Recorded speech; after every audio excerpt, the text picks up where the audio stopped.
reflorescer. Reflorescer é florescer de novo. Florescer de novo, como bem disse o vídeo que abriu essa conferência, depois das estações difíceis, a primavera volta, né? É nessa ordem aí, depois do inverno vem a primavera, depois o verão, depois o outono, depois o inverno, depois a primavera. E assim é a nossa vida. Acompanhando a natureza, a nossa vida também é cheia de estações. E nós acabamos de viver um inverno rigoroso. E a gente espera que ele não se prolongue. Porque de vez em quando, principalmente para quem mora no hemisfério norte, acontecem umas coisas esquisitas. Já é primavera, mas aí tem uma nevasca no meio da primavera. E a gente espera que isso não aconteça. Amém, gente? A gente espera que venha aí uma primavera bem florida, colorida, em nome de Jesus, mas nunca nos esquecendo que o outono também volta. E o inverno também volta. Mas Deus é tão lindo que Ele provê refrigério. E o ciclo da vida, essa repetição bendita, ela fala também da resiliência, da resistência que nós precisamos de desenvolver em tempos difíceis. No hemisfério norte, quando a gente olha para uma árvore no inverno, a gente pensa, morreu. Vão embora as folhas, vão embora as flores, vão embora os frutos, e os galhos ficam sequíssimos, escurecidos. Você pensa assim, não vai nascer nada mais disso aí não. Mas é só a estação virar que a vida explode novamente, e é uma lindeza. Todas as vezes que Jesus queria enfatizar algum ensino, Ele usava a natureza para exemplificar. Todas as vezes que Ele queria desenhar, não é assim que a gente fala? Vou ter que desenhar, para você entender? Pois é, todas as vezes que Jesus queria desenhar alguma coisa, Ele exemplificava com a natureza. Você está ansioso por causa de quê? Olha para os lírios do campo. Olha para as aves no céu. Se você não tiver fé como um grão de mostarda. Jesus desenhava os processos naturais. O mesmo Criador que criou as árvores, os pássaros e os lírios do campo, também é o nosso Criador. Deus é um Deus coerente. Então, na nossa vida também tem estações. Mas o inverno não é em vão. O inverno é o período que as raízes se aprofundam. E que a gente é aperfeiçoado na resiliência, na perseverança. E quem persevera vai florescer de novo. Vai reflorescer. Amém? E quando a gente pensa nesse tema de florescer novamente, é impossível a gente se lembrar apenas das estações do ano. Eu, por exemplo, não dá para eu me lembrar só das estações do ano. Porque além das estações do ano, tem o tempo da poda. Para florescer e dar mais fruto ainda, tem tempo de poda. O que é poda? Um corte intencional para fazer florescer. Não é para matar, é para fazer florescer. E o Senhor é especialista em poda. Vai chegar o dia que Ele vai cortar e lançar fora. Mas nós ainda estamos na estação das podas. Amém? E eu espero que a gente siga sendo podado e nunca cortado. É melhor a poda, porque a poda, ela vai fazer produzir mais fruto. Ela vai trazer mais vida para a nossa vida. Ela vai trazer elementos na nossa história para também alimentar, embelezar e perfumar a vida de outros. Então, a intenção de Deus na nossa vida é fazer florescer, fazer frutificar, fazer transbordar. A gente tem uma visão ainda de evangelho muito hedonista, né? A gente quer ter prazer e muito egoísta. Às vezes a gente pensa na nossa relação com Deus de uma maneira muito individualista. Como é que Deus vai me honrar? O que Deus vai fazer por mim? onde Deus vai me levar, qual o propósito de Deus para mim. A gente pensa ainda muito no eu. Mas quando Jesus ensina o Pai Nosso, o nome já diz, Pai, hein? Não é Pai meu, é Pai Nosso. Então Deus tem um propósito no seu reino. E Ele trabalha em cada um de nós, na nossa individualidade, para reverberar no reino. Ele amou o mundo de tal maneira que Ele deu o seu Filho. Então, quando Ele deu o seu Filho, Ele estava pensando no seu amor pelo mundo inteiro. E a obra de Deus feita na nossa vida não é só sobre nós, não é só sobre eu, é sobre transbordar, é sobre afetar outras pessoas, influenciar outras pessoas e trazer a outras pessoas a luz do Evangelho. E muitas vezes a poda vem na nossa vida porque a gente ainda tem uma visão muito individualista. Então Deus tem que ir podando, até a gente entender que não é sobre nós.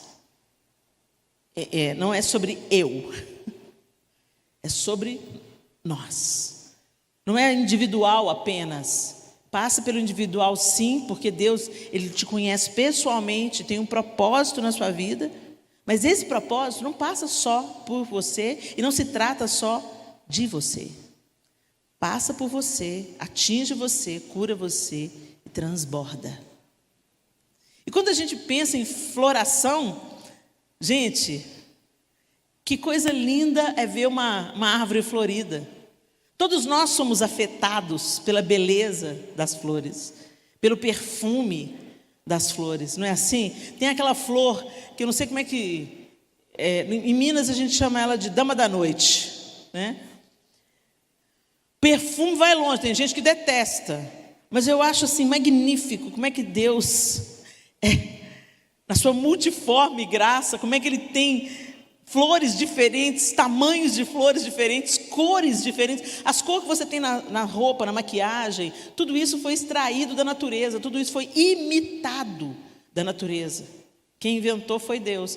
Então certamente você está vestindo alguma roupa que é apenas a cópia de uma cor que Deus coloriu na natureza. Não é lindo de viver isso? Entenderam porque, como que é para muito mais, é para muito além do que apenas nos atingir? O Senhor quer nos libertar do individualismo, do egoísmo, do egocentrismo e da egolatria. E nos fazer entender que o propósito dele, que nos atinge, transborda e atinge o outro. Quando a gente pensa em poda, a gente pensa em João 15, de 1 a 12. Pode abrir a sua Bíblia no Evangelho de João. Esse texto tão conhecido de todos nós, onde o próprio Jesus nos ensina. João capítulo 15, a partir do verso 1, eu vou ler na versão NVT, que diz assim: Eu sou a videira verdadeira, e meu Pai é o lavrador. Todo ramo que estando em mim não dá fruto, Ele corta. Todo ramo que dá fruto, Ele poda, para que produza ainda mais. Vocês já foram limpos pela mensagem que eu lhes dei. Permaneçam em mim e eu permanecerei em vocês. Pois assim como um ramo não pode produzir frutos se não estiver na videira, vocês também não poderão produzir frutos a menos que permaneçam em mim. Sim, eu sou a videira, vocês são os ramos. Quem permanece em mim e eu nele produz muito fruto, pois sem mim vocês não podem fazer coisa alguma. Quem não permanece em mim é jogado fora como um ramo imprestável e seca. Esses ramos são ajuntados num monte para serem queimados. Mas se vocês permanecerem em mim e minhas palavras permanecerem em vocês, pedirão o que quiserem e isso lhes será concedido. Quando vocês produzem muitos frutos, trazem grande glória a meu Pai e demonstram que são meus discípulos de verdade. Eu os amei como o Pai me amou, permaneçam no meu amor. Quando vocês obedecem a meus mandamentos, permanecem no meu amor, assim como eu obedeço aos mandamentos de meu Pai e permaneço no amor dele. Eu lhes disse essas coisas para que fiquem repletos da minha alegria. Sim, sua alegria transbordará. Este é meu mandamento. Amem uns aos outros, como eu amo vocês. Não existe amor maior do que dar a vida por seus amigos. Vocês serão meus amigos se fizerem o que eu ordeno. Vamos até aí. Essa palavra bendita de Jesus está dizendo muito claro que Ele é a videira. E o Senhor, Deus, Pai, é o agricultor. E Ele fala muito claro, se você estiver em mim, se você estiver conectado, se o ramo estiver conectado, se a sua vida estiver conectada à minha vida, Jesus está dizendo, a minha seiva, o meu vigor, a minha alegria vai jorrar em você, vai fluir em você. E aí então você vai produzir fruto. O que a gente está tentando fazer? A gente está tentando fazer o fruto acontecer. A gente que está tentando produzir o fruto. Quando você vê uma árvore frutífera, você não vê ela fazendo força para dar fruto. Quando você vê uma árvore que dá flores, buganvília, gente, que coisa linda, não é? Quando explode em flor. Você não vê nenhuma buganvília gemendo por aí para dar flor.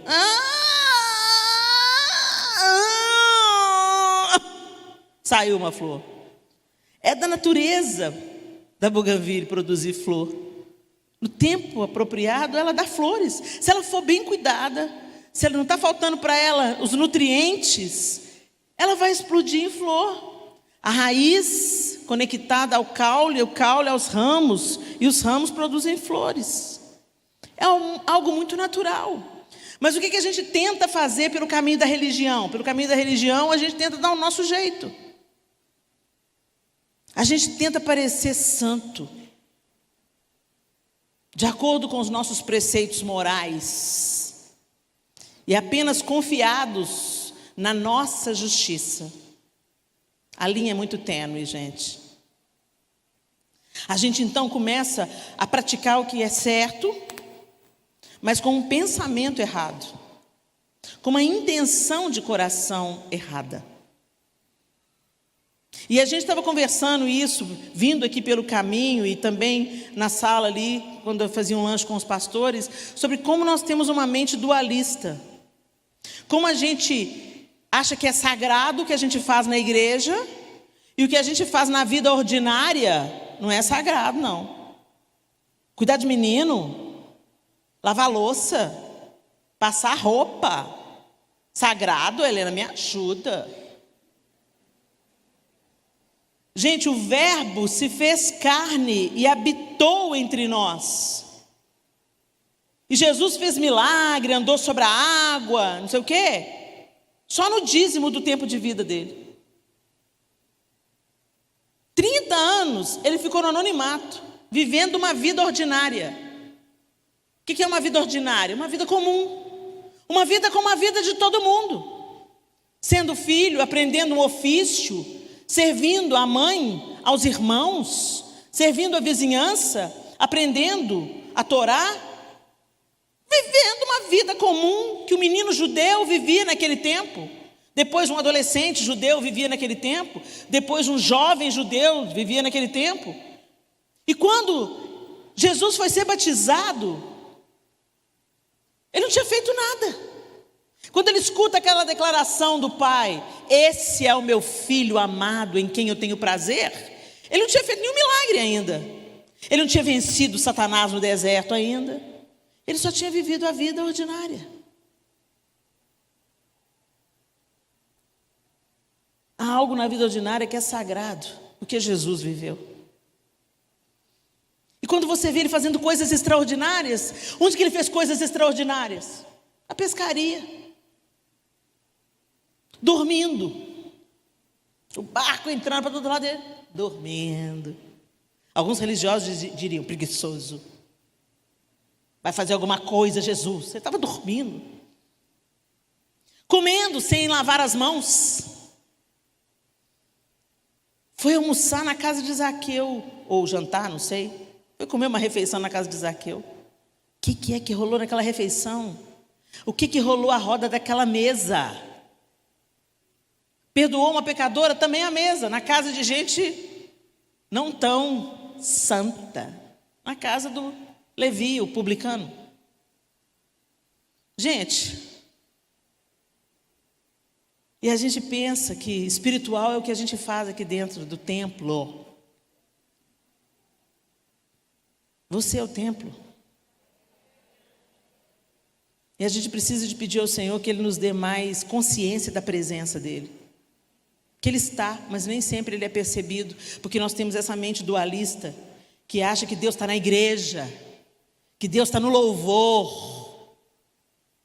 Deus, como é que você pode ser... A gente vinha conversando sobre isso também, teve o Descende.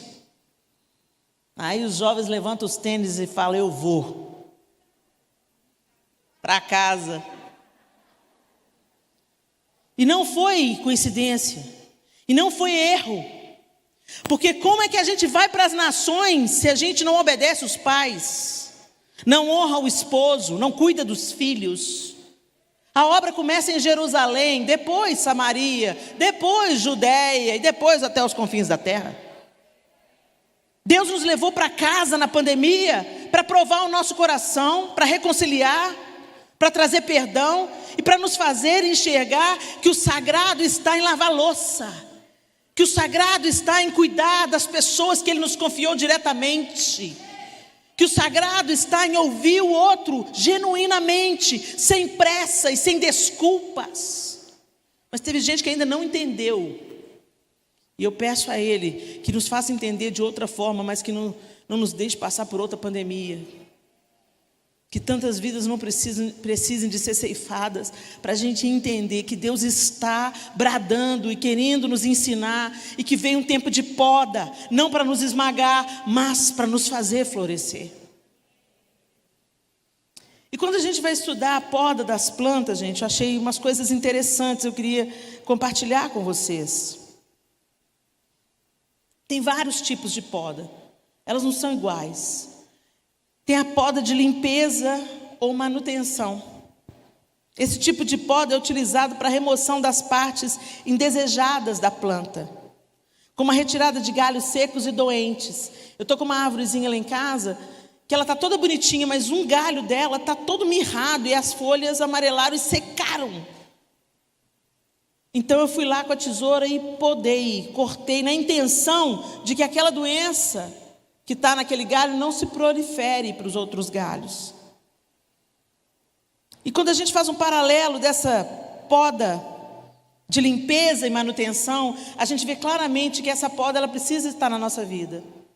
A gente precisa de arrancar a amargura da nossa vida. A gente precisa de arrancar a rivalidade, as disputas. Isso são galhos doentes, que contaminam a árvore inteira, a nossa vida inteira fica paralisada, não frutifica, não floresce, por causa dos galhos adoentados, dos ramos adoentados. E a poda de remoção, a poda de manutenção e limpeza é essa, tem que tirar esses galhos doentes. Amargura, lá em Efésios 4:31 diz assim, longe de vós toda amargura e cólera e ira e gritaria e blasfêmias e bem assim toda malícia. Gente, a palavra de Deus, ela é instrumento de instrução, por isso que a gente tem que contemplar Deus através da sua palavra. Nós só seremos transformados quando nós pararmos diante da palavra de Deus, entendendo que a palavra de Deus revela quem é Deus, é o manual de instrução do fabricante. E quando nós contemplamos Deus, nós seremos transformadas de fé em fé, de glória em glória, à semelhança de quem Ele é. Por isso que quando você começa a ler a Bíblia, dá uma preguiça desgraçada. Você começa a abrir a boca, você faz um batidão para ver o seriado. Você maratona Grey's Anatomy pela terceira vez. A minha funcionária tinha sido, minha irmã, na verdade, né? Ela já assistiu Grey's Anatomy quantas vezes, vamos? 4 vezes.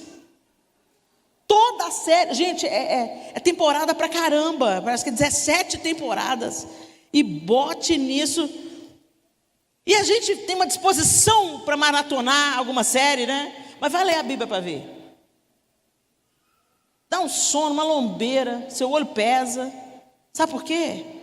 Porque Satanás sabe que é contemplando a palavra de Deus e nos debruçando sobre as escrituras sagradas que nós vamos sendo transformados.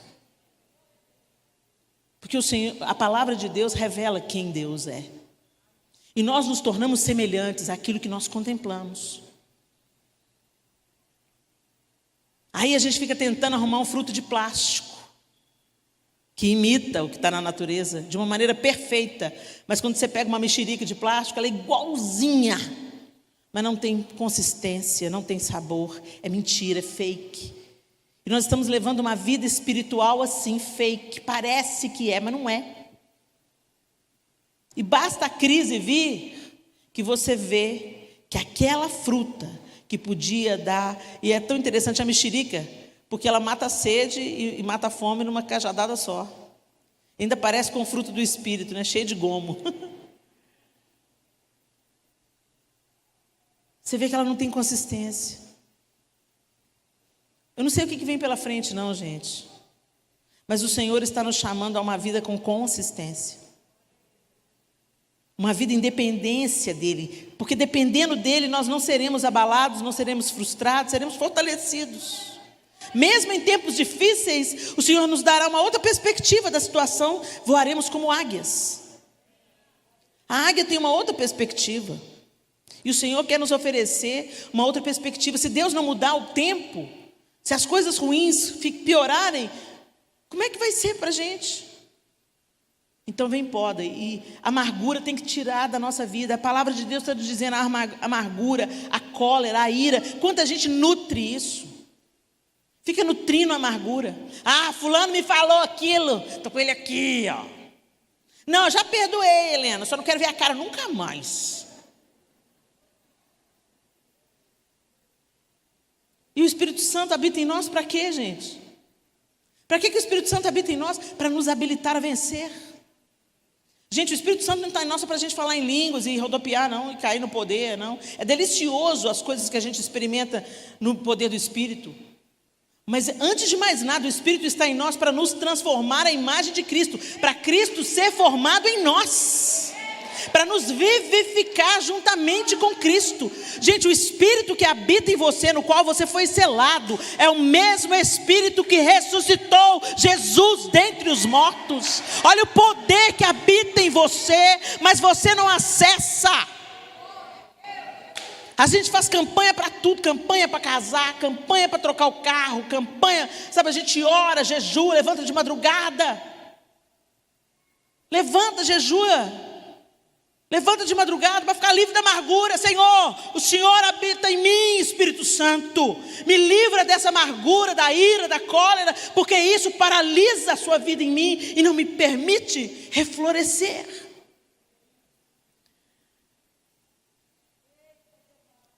A rivalidade, as disputas, meu Deus, como isso acontece no nosso tempo, principalmente depois do advento das redes sociais. Como que a gente acha que vida próspera é vida que o povo está viajando, ministrando, cantando, pregando, esquiando, passando férias em Paris. Eu conheço um casal que ele levou ela para Paris para terminar o casamento. Não sei o que ele tinha na cabeça, mas... passearam, tiraram foto, deram beijo na boca, namoraram. No último dia ele falou assim, pois é, eu trouxe aqui para terminar o casamento. A gente tinha que despedir em grande estilo. E a gente olha para essa vida fake no Instagram e fica insatisfeita com a nossa. Deixa eu te falar, minha linda, se o seu espírito de gratidão não está crescendo, não está abundante na sua vida, sai da rede social, cara. Sabe, você já percebeu O celular, ele toma todo o seu tempo. Você entra numa rede social, você entra numa conversa no WhatsApp, 1 hora passa assim, ó. Mas você não tem tempo para ler a Bíblia. Não tem tempo para orar. Reunião de oração. Preguiça de ir para o culto. Mas o dedinho não para, o dedinho nervoso. O problema não é de forma nenhuma a tecnologia. A tecnologia é uma bênção. O problema é que nós nos sujeitamos novamente a jugo de escravidão. O apóstolo Paulo fala, ele estava falando lá aos Gálatas: olha, vocês estão mexendo com circuncisão de novo, vocês estão querendo se circuncidar de novo. Deixa eu te falar, foi para a liberdade que Cristo vos libertou. Permanecei, pois, livres, e não vos sujeitais novamente a jugo de servidão. A gente sempre está caçando um outro Deus para cima da gente. A gente sempre está entregando o altar da nossa vida para um outro Deus que não é o Senhor. E não se engane, a tecnologia virou Deus para muita gente, porque você não tem tempo para o Senhor, mas você tem tempo para as redes sociais, você tem tempo para o WhatsApp, para o YouTube, para o Instagram, e para conversa fiada, fofoca e espalhar notícia ruim. Está adoecendo porque fica comparando a sua vida com a do outro, falando: ó vida, ó céus, ó azar, olha lá a vida do outro, por que o Senhor não me dá, Senhor? O outro tem tudo que eu queria. Aí vem o outro galho apodrecido, inveja. E a gente não dá nome para inveja de jeito nenhum, né? Para mim foi libertador e definitivo na minha vida. Eu dar nome para o meu pecado, o pecado que me afligia: inveja. Quando você dá nome para o seu pecado, 50% do problema você já jogou luz nele, o diabo fica desbaratinado, porque, puxa vida, ela sumiu, como é que eu faço agora?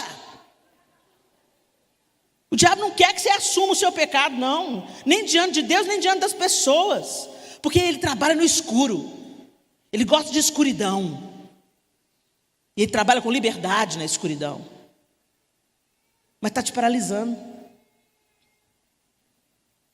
Ora, as obras da carne são manifestas: imoralidade sexual, impureza e libertinagem, idolatria e feitiçaria, ódio, discórdia, ciúmes, ira, egoísmo, dissensões, facções e inveja, embriaguez, orgias e coisas semelhantes. Eu os advirto, como antes eu os adverti: aqueles que praticam essas coisas não herdarão o reino de Deus. Gálatas 5, 19 e 21. Romanos 13, comportemo-nos com decência, como quem age à luz do dia, não em orgias e bebedeiras, não em imoralidade sexual e depravação, não em desavença e inveja. No mesmo nível, gente, de imoralidade sexual, inveja.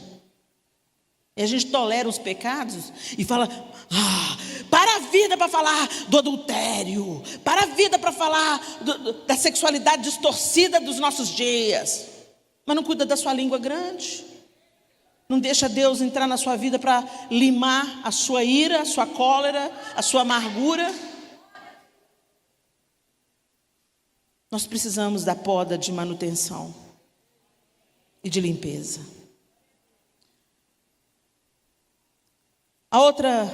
Outro tipo de poda, dentro da poda de manutenção, também tem a retirada de ramos e partes da planta que estejam mortos. Tem uns que estão doentes, tem outros que estão mortos. Vocês já viram isso? A árvore toda verdinha e um galho está conectado, está ligado. Aos seus olhos assim você vê lá, está ligado, mas está seco. Mortinho. A vida não está chegando lá. Isso também tem que ser removido, o que está morto na nossa vida. Incredulidade. A gente começa a duvidar, né? A incredulidade toma o nosso coração. Diante de uma pandemia, por exemplo, a gente fala assim: ai meu Deus, será que Deus está no controle mesmo? Mas se Deus é Deus, por que Ele está deixando isso acontecer, gente? Ô, gente, o diabo está vencendo, gente. Vocês estão vendo o negócio da ideologia de gênero? E esse STF, hein? Ah, não, o diabo está vencendo. Gente, se eu creio que o Senhor é soberano, Ele não perdeu o controle de absolutamente nada. Eu não tenho que tentar entender o que está acontecendo, eu tenho que tentar entender como que eu vou reagir a isso que está acontecendo agora. Como eu vou trabalhar pela justiça, como eu vou trabalhar pela reconciliação, como eu vou mostrar Deus nessa situação que nós estamos enfrentando. O que o Senhor quer que eu faça, Deus? É para mim, para esticar minha vida de oração? É para eu orar mais, Senhor? É para eu me envolver mais? É para eu denunciar? É para eu abraçar alguma causa? A gente tem que discernir num tempo difícil o que Deus quer forjar e fazer em nós. Não é se Deus está no controle ou não. Quando você começa a desacreditar que o Senhor é amoroso, é fiel, e Ele tem o domínio e o poder nas suas mãos, e se nós estamos passando pelo que nós estamos passando, seja lá o que for, na sua vida privada ou na vida coletiva, Deus tem um propósito. Gente, quando a gente acredita nisso, a vida volta. Mas se a incredulidade toma conta, seca a sua vida. A sua esperança vai embora. Quando você pensa que não, você está depressivo, adoentado emocionalmente, com várias síndromes, crises de ansiedade, porque as doenças estão aí, prontinha para cair para dentro. Se nós não nos armarmos e não deixarmos Deus fazer o que Ele quer fazer na nossa vida, a gente vai morrer ao invés de reflorescer. Vai secar. E a incredulidade é esse galho.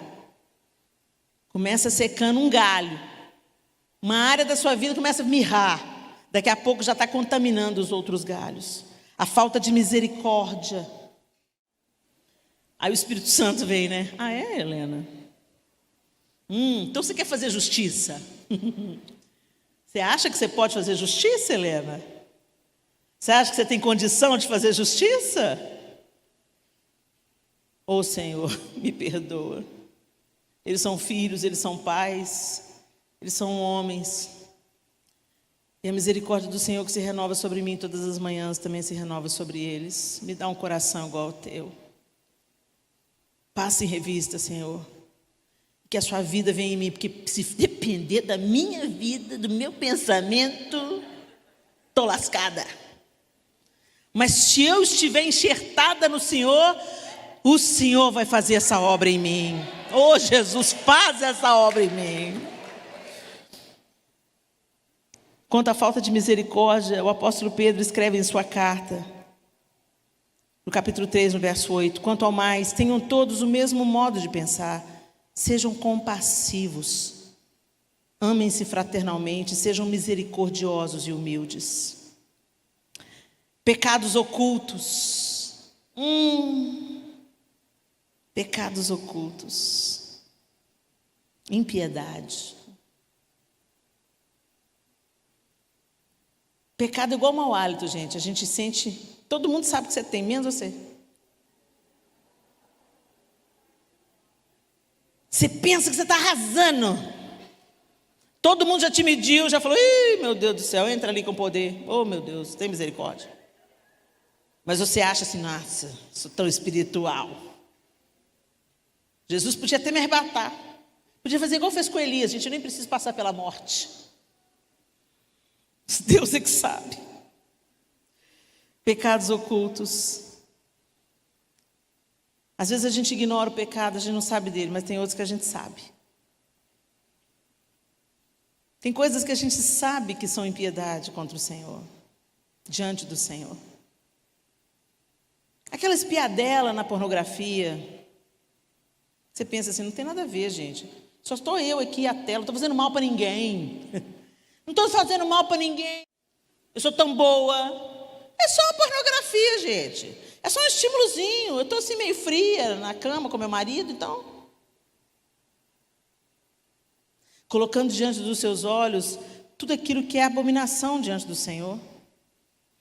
Eu volto a dizer, né, se nós soubéssemos, tivéssemos consciência da presença, de que o Espírito Santo de Deus habita em nós, a gente não comeria o que a gente come, a gente não conversaria o que a gente conversa, a gente não ouviria o que a gente escuta, a gente não colocaria diante dos nossos olhos as porcarias que a gente coloca.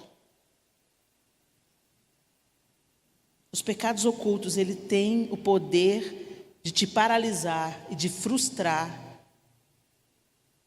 a floração. Deixa Deus podar. Também tem a poda que retira os ramos e partes infestadas irremediavelmente de insetos. A gente tinha uma árvore lá em casa, tinha tipo um coqueirinho. De um dia para o outro, eu comecei a perceber que aquele coqueirinho, ele estava ficando todo comido de bicho. A música preferida do Lucinho.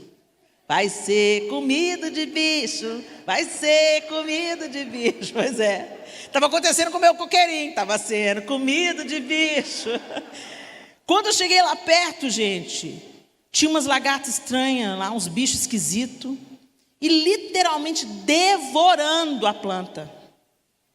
Aí o tanto que eu consegui, eu tirei, peguei uma pinça e fui tirando aquelas lagartas e tal, todas que eu enxerguei eu tirei, e cortei aquelas folhas que tinham sido afetadas, e graças a Deus, elas não acabaram com o meu coqueirinho. Mas quando eu olhei para dois lotes assim adiante de mim, tinha um coqueiro mais alto, que o meu é pequenininho, esse era mais alto, ele estava só as faixinhas assim, ó, todo comido de bicho.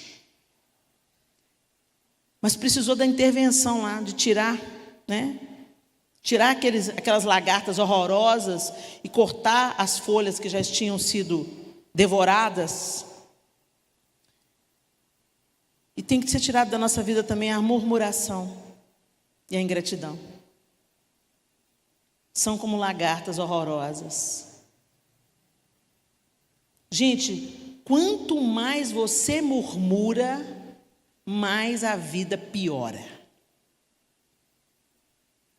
Se você pensa que está ruim, é só começar a reclamar, vai piorar. Você vai descobrir que fundo do poço tem porão. Se você continuar murmurando, você vai descobrir. Por isso que a palavra de Deus fala, sede agradecidos, em tudo dai graças. Porque quando você dá graças, mesmo não entendendo, você está reconhecendo a soberania de Deus, e que Deus pode mudar o seu pranto em festa, pode mudar a sua maldição em bênção, e que essa situação ruim é temporária. Agora, quando você murmura, você vai morrer no deserto. Lembra do povo de Israel? Gente, as histórias da Bíblia não estão na Bíblia só para encher página. Elas estão para nos ensinar a natureza humana, que é a mesma. Eu olhava a história do povo de Israel e falava, pelo amor de Deus, por que você não fuzilou esse povo? Povo obstinado, acabou de abrir o mar, dançaram com tamborim, daqui a pouco estava reclamando das águas amargas de Mara. Que povo reclamão, que povo obstinado, que povo cabeça dura. Ah, Deus! Aí Deus falou assim, vocês são iguaizinhos. Eu faço um milagre na sua vida numa semana, Helena, na outra você está duvidando. Hashtag fica a dica. Manda os espias ver a terra. Deus já tinha prometido que ia dar a terra. E Deus já tinha dado diversas vitórias a Israel. E que, gente, pelo amor de Deus, Deus derrubou as muralhas com o povo marchando em volta. Eles já tinham visto o poderio de Deus em várias batalhas. Essa seria a última. Vai, toma o povo, vai lá espiar. Aí me volta dois falando, bora, eia, subamos, o Senhor nos prometeu a terra. E o resto, seremos como gafanhotos. Por que você nos trouxe para morrer aqui, Moisés maldito? E foi pela palavra deles que veio a condenação deles. Deus falou assim, vocês se veem como gafanhotos? É exatamente o que vocês serão. Vocês morrerão no deserto como gafanhotos. Todos os de 20 anos para cima vão morrer no deserto. E quem entrou? Josué e Calebe. Os dois únicos que falaram, não, o Senhor vai cumprir a promessa, não, o Senhor, vamos embora. O Senhor vai, não interessa se tem gigante, não interessa, é o Senhor dos exércitos que vai nos entregar essa vitória.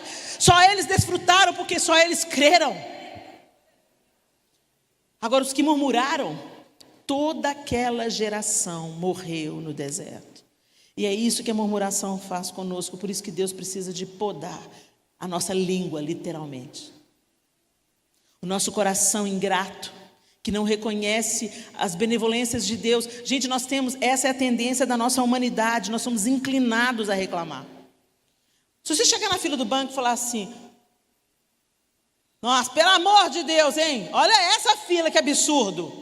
Já não basta a pandemia, o preço do combustível. Ainda chego aqui, tem que ficar com 10 pessoas na minha frente e um atendente. Só isso é absurdo, isso é uma indignidade. Num instantinho você arruma um coro. A fila inteirinha fala: é, isso mesmo.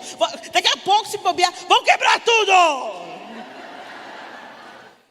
É incrível como é que você arruma parceiro na murmuração. Não, está chovendo, né? Chovendo demais. Não, está calor, né? Calor demais, ninguém aguenta esse calorão. Sempre você arruma coro para murmuração. Agora, se você chega na mesma fila do banco e fala: ô Senhor, bendito seja o teu nome por essa fila, porque eu tenho perna.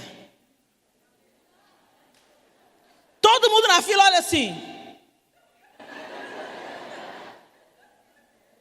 Olha um para o outro, tipo, doida. Ou então eles chamam de poliana. Ai, meu Deus, que irritante. Síndrome de poliana. Não somos poliana não, gente. Nós somos filhas de Deus. E a gente sabe que todas as coisas cooperam conjuntamente para o bem daqueles que amam a Deus. E talvez esse seja o nosso mais acirrado desafio. De ser grato, em vez de murmurar. Porque murmurar é fácil. Se eu colocar aqui nesse telão uma imagem toda branquinha, com um ponto desse tamanho aqui, no meio, falar: o que vocês veem? Todo mundo: um ponto preto no meio. Ninguém vai falar: uma tela toda branca, com um pontinho preto no meio. A gente enfatiza, a gente enxerga o que está errado primeiro. A gente só lembra de agradecer pela saúde no dia que a gente fica doente. Quantos dias de saúde você teve? E a gente não agradece a Deus pela saúde. Mas quando a gente está doente, aí a gente corre para Deus para pedir a cura. Tem misericórdia de nós, Senhor. Tira de nós, poda os ramos infestados pela murmuração e pela ingratidão. Em Filipenses 2, 14 e 15 diz assim: façam tudo sem queixas nem discussões, para que venham a tornar-se puros e irrepreensíveis, filhos de Deus inculpáveis no meio de uma geração corrompida e depravada, na qual vocês brilham como estrelas no universo. Más conversações e maledicências também são infestações na nossa vida. Em 1 Coríntios 15, 33, não, 1 Colossenses 3, 8. Mas agora, abandonem todas essas coisas: ira, indignação, maldade, maledicência e linguagem indecente no falar. 1 Coríntios 15, 33. Não vos enganeis, as más conversações corrompem os bons costumes. Eu não preciso de me delongar aqui, né, gente? O texto é muito claro. Em nome de Jesus, interrompa uma conversa fiada. Em nome de Jesus, tenha coragem de se retirar quando a maledicência está rolando solta. Não ponha lenha na fogueira. Não desnude pessoas. Não exponha o pecado de outras, que amanhã pode ser a sua vez. Tantas pragas vêm para a nossa vida por causa das más conversações, por causa das maledicências que a gente tolera. Só vão falar mal de alguém com você se você escuta. O dia que você falar assim: eu não quero ouvir, porque o fulano não está aqui. Ou então: fulano, vem cá, fulano está falando de você, vem cá para você participar da conversa. O dia que você fizer uma vez isso, nunca mais as más conversações vão chegar na sua casa. Autossuficiência.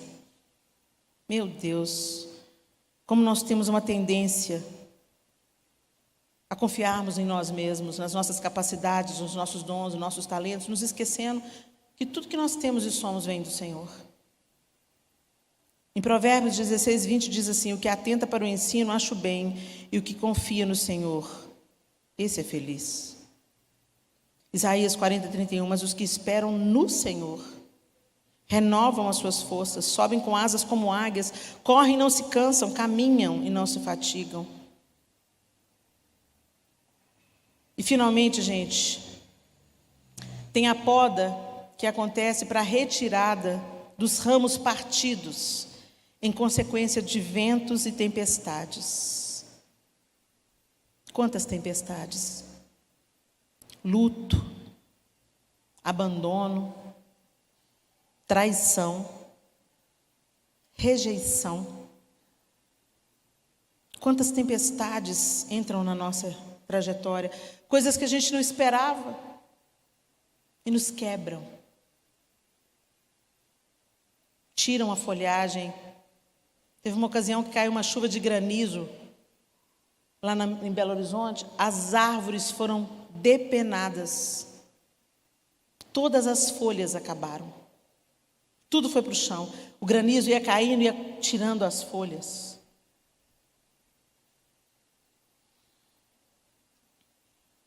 As adversidades da vida acontecem e nos quebram, mas o Senhor quer podar e curar esse galho quebrado. Você vai viver o luto, Ele vai estar com você, Ele vai atravessar com você o vale, Ele vai tirar esse galho e outro vai nascer no lugar, cheio de vida, esperança para outros, consolo para outros. E nós vamos consolar com a mesma consolação que nós fomos consolados. Tem a poda de formação, que tem o objetivo de dar à planta ou ao conjunto de plantas uma forma básica de tronco e ramos. Sabe quando começa a nascer a planta e você vai torcendo a planta de um jeito ou podando de um jeito para dar um formato nela? O Senhor também nos formata, Ele também nos poda de uma maneira que a gente cresça na direção que Ele quer que a gente cresça. Às vezes parece que a gente está perdendo, ou parece que o Senhor não contemplou a nossa oração, ou parece que o Senhor não gosta da gente. Não, Ele ama, Ele é amor, e Ele já provou o seu amor para conosco por ter Cristo morrido na cruz, sendo nós ainda pecadores. Mas às vezes nós queremos brilhar de um jeito, com a motivação errada. Às vezes a gente quer crescer numa direção para chamar a atenção das pessoas para nós mesmos, não para a glória de Deus. E aí o Senhor vai ter que fazer a poda de formação, e Ele vai ter que torcer você, moldar você e podar você, até que você cresça finalmente na direção que Ele quer que você avance. E creia, é nesse lugar que você vai encontrar o seu propósito e vai gerar contentamento e alegria no seu coração. Eu queria cantar, mas Deus me fez pregar. Meu teste vocacional na adolescência deu como primeiro lugar oratória. Eu virei para a coordenadora e falei: o que eu vou fazer com isso? Eu sou atriz, cantora. Helena, mas aqui deu que é oratória. E o que é isso? O que eu vou fazer com isso? Significa, Helena, que quando você falar, as pessoas vão querer ouvir o que você tem a dizer. E aí? Aí o Senhor teve que vir com as podas de formação, para eu encontrar o meu verdadeiro propósito e florescer. E nessa floração, ser feliz, ter contentamento, ter alegria. Mas de vez em quando Ele tem que podar de novo, para que eu dê mais fruto ainda. Feche os seus olhos.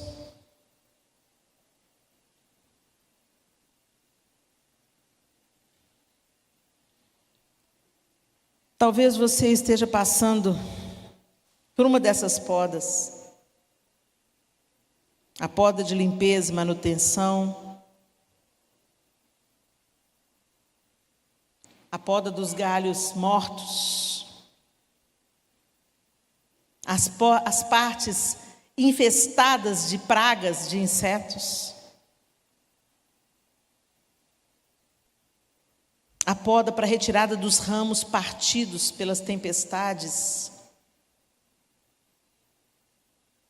A poda de formação. Eu não sei em qual delas você está, ou talvez você esteja vivendo todas elas junto. Mas eu quero te lembrar que o propósito do Senhor é que você refloresça. O Senhor não está permitindo isso para te matar. Ele está removendo o que precisa ser removido para que você avance ao cumprimento do seu propósito. Há um estado de plenitude que esse propósito traz para a nossa vida. A gente está buscando alegria, gente, nas coisas que não nos dão alegria. A gente está buscando realização em cisternas rotas. A gente está confiando nos projetos humanos que são temporários.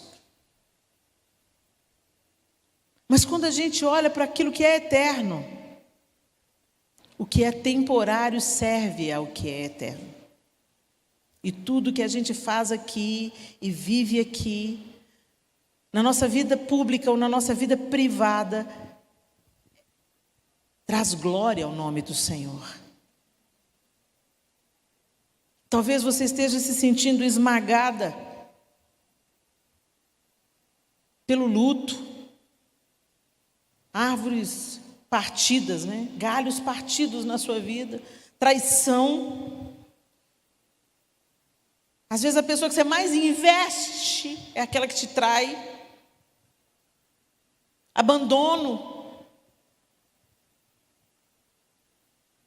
Tantas perdas em tantas áreas, porque o luto, ele não fala apenas de uma morte física. Mas às vezes a gente vivencia o luto por uma perda financeira, uma perda ministerial, algum projeto que você investiu tanto tempo, oração e não deu em nada. Ou você pensa que não deu em nada.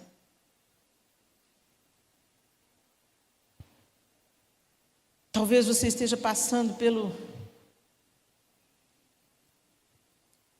pela poda, porque você já sentiu o efeito das pragas. A maledicência trouxe tanta dor para a sua vida. Aquela conversa que você não deveria ter tido já trouxe tanta reverberação das trevas para a sua casa. Tantos sonhos foram frustrados, porque você consentiu com algumas coisas que você não deveria ter consentido. Eu não sei o que você está vivendo.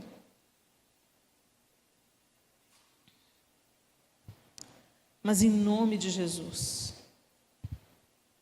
há esperança para você. Ao cheiro das águas, você vai brotar novamente. É isso que o Senhor faz. Há esperança. Mas você precisa de abrir o seu coração e dizer: Senhor, vem, Senhor. Tira o que o Senhor tem que tirar. Pode podar, pode cortar. Porque eu quero reflorescer, eu quero frutificar novamente.